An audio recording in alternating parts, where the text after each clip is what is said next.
Você sabia que tudo que você coloca entre o sensor da sua máquina fotográfica e a imagem que você quer fotografar ou gravar prejudica a qualidade da sua imagem? Uma dessas coisas é a lente. Então a questão é, como é que a gente pode descobrir se uma lente é melhor do que outra? É o que a gente vai ver nesse vídeo. Então, vamos lá!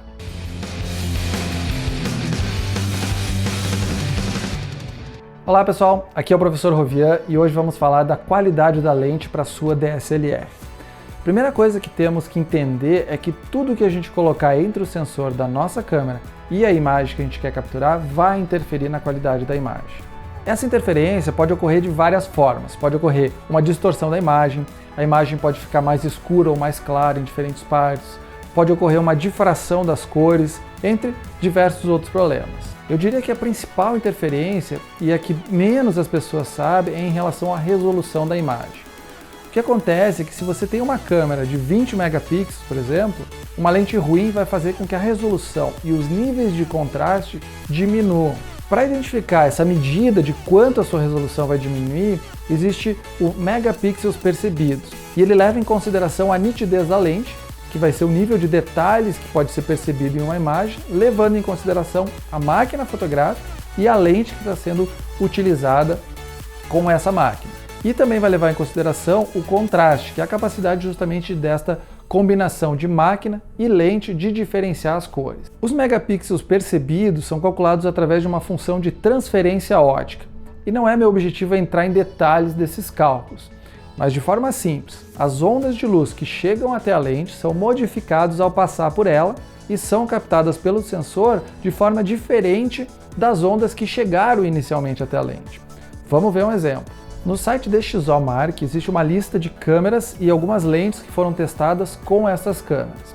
Não dá para a gente avaliar apenas a lente, a gente tem que colocar ela na câmera para ver como ela vai se comportar em cada câmera especificamente. Eu vou usar como exemplo a lente do kit da Canon, que é a 18-55mm, f3.5, 5.6 e S2, que é a lente com estabilizador de imagem. Vamos colocar ela na Canon EOS 1200D, que é a T5. Eu vou escolher essa máquina porque ela é uma das mais baratas no mercado brasileiro, mas depois a gente vê com outros exemplos. A T5 tem um sensor APS-C de 18 megapixels. Quando a gente coloca a lente do kit nela, o máximo que a gente consegue de resolução é 8 megapixels. Esse valor de 8 megapixels é a nossa resolução percebida, que é chamada de Perceptual Megapixels. Isso significa que a gente perdeu 10 megapixels de resolução por causa da lente. Agora vamos pegar uma lente um pouco melhor.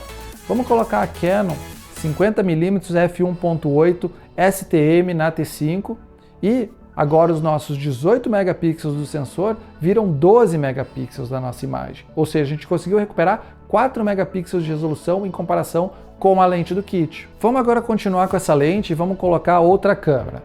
A Canon T2i ou a 550D com sensor também APS-C e que tem também resolução de 18 megapixels. Essa lente consegue uma resolução percebida de 13 megapixels, ou seja, menos 5 megapixels. Se a gente colocar a lente na 5D Mark II, que é da mesma época da T2i, mas tem sensor full frame e 21 megapixels de resolução, a lente consegue alcançar uma resolução percebida de 14 megapixels, ou seja, perdeu 8 megapixels de resolução. Então a gente pode observar que uma câmera com menos resolução, 18 megapixels, que é a T2i, consegue quase a mesma resolução de uma câmera que supostamente teria 21 megapixels, que é a 5D Mark II.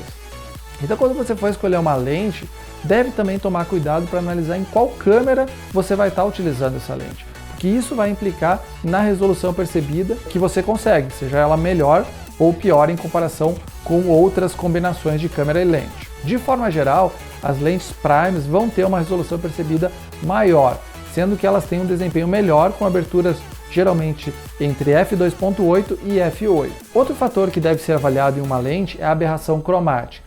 A aberração cromática gera uma difração. Eu já expliquei isso em outro vídeo, eu vou deixar aqui em cima para vocês verem, mas de forma simples, o que ocorre é que a lente separa as cores que vão chegar no sensor em pontos focais diferentes. Então o que acaba acontecendo é isso que vocês veem na imagem.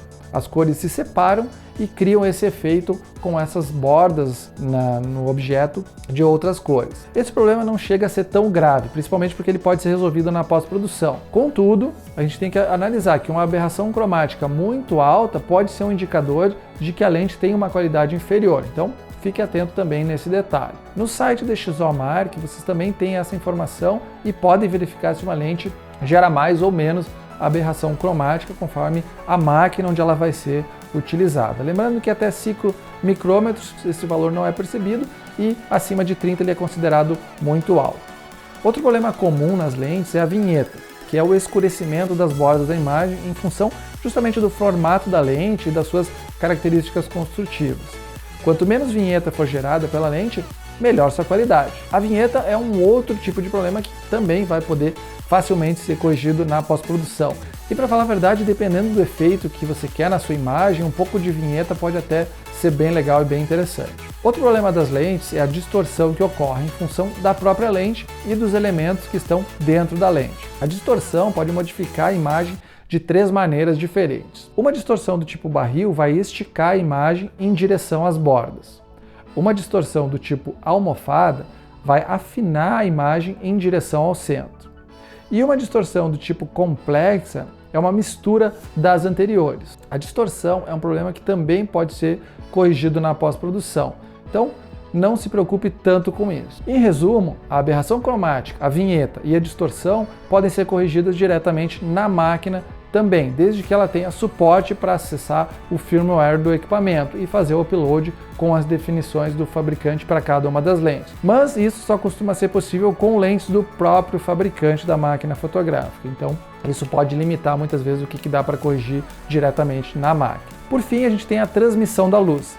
Basicamente, a quantidade de luz que chega ao sensor não é a mesma que chegou até a lente. E isso ocorre por 3 razões principais. A primeira delas é a absorção, onde o vidro da lente vai absorver parte da luz que chegou até a lente antes de chegar no sensor. Outro fator é a reflexão, onde parte da luz vai ser refletida pela objetiva de volta, ou seja, parte da luz não vai chegar no sensor. E por fim, a gente tem a transmitância, que ocorre quando parte da luz que passa pela lente muda o seu comprimento de onda e chega de forma diferente no sensor. Não vamos entrar novamente em detalhes muito técnicos, mas esses 3 fatores geram uma perda de transmissão de luz antes da lente até chegar no sensor. De forma simplificada, nosso sensor recebe menos luz e este valor é medido em T-stop, que também é utilizado nas lentes cinematográficas e indica a quantidade de luz que passa pela lente para realmente chegar no sensor. Vamos ver um exemplo. A lente Sigma 17-50mm com abertura máxima de f2.8, que eu até já fiz um review, na verdade tem um T-stop de 3.3. Então isso significa que a quantidade de luz que passa por ela é como se fosse uma abertura de 3.3 sem nenhum problema de transmissão de luz. O que acontece é que ao invés de 2.8 você tem uma lente T-stop 3.3. Essa perda de meio ponto se deve às propriedades dos elementos da lente. Ou, calculando em f-stop, é como fechar a lente em 1/3 de f-stop. Então, quanto mais próximo o f-stop do T-stop da lente, melhor a qualidade do vidro das lentes. Mas esse valor nunca vai ser igual. Afinal de contas, não tem como o vidro da lente ser 100% transparente. Mesmo o vidro de uma janela não vai ser 100% transparente. Alguma quantidade de luz vai ficar enquanto passa por esse vidro. Então, quando você for avaliar a sua próxima lente, já sabe como avaliar a transmissão de luz da lente, que é uma medida de qualidade do vidro da objetiva. Para resumir, pessoal, existem diferentes fatores que influenciam a quantidade de luz que chega até o sensor da sua câmera e uma delas é a lente.